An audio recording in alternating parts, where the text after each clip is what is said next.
The greatest protector of free speech in America today is Elon Musk in buying X or Twitter. I'm John Mike Keene. Here's Rand Paul. Senator, what do you think would have happened if Elon Musk had not bought Twitter?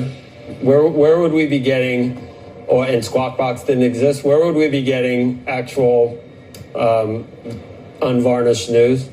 You would not be getting unvarnished news because it's the only outlet that I can think of that has unvarnished news. That's how valuable X is. It's literally the last place for free speech where the government can't touch it or influence the news as it comes out in reality before it gets to you in your ears.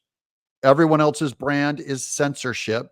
X's brand is free speech, and that puts them head and shoulders above the others. I think it's extraordinary what he did. When he was asked, why did you pay $44 billion for Twitter? His response was, I didn't pay $44 billion for Twitter. I paid $44 billion to save free speech. And that's saying a lot. And all the economic analysts mocked him for spending $42 billion for Twitter. They're going, what are you, crazy? Because they looked at purely from a profit standpoint. But Elon Musk saw it as the survival of America. He is buying a free speech platform because he believes America could end. By the way, it's why he's sending people to Mars. He believes Earth could end. He's wrong on that. Very wrong, very dumb on that. But you kind of see his motivation.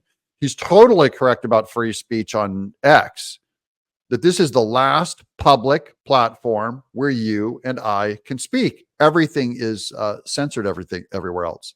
But I actually do agree with it. What came out is something that everybody should be aware of, is that the government was colluding with Twitter before Elon Musk to suppress speech. So Elon Musk kicked the government off of this social media platform, and now it's actually safe for us to direct message each other, for us to post on. You don't have to worry about getting taken off the platform. And this is a real problem. I have a bill that would forbid the government. I would never forbid Squawk Box or Twitter or any kind of media outlet from doing it, whatever you want. You're privately owned.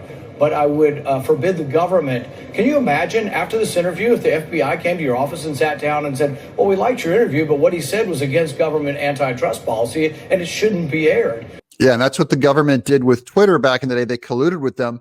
As the government colludes with other platforms, they do not publicly disclose that. So they're not as safe as Twitter. You would raise unholy hell about that. But the same should happen if they go to social media afterwards or beforehand and say you don't need to be interviewing Rand Paul about.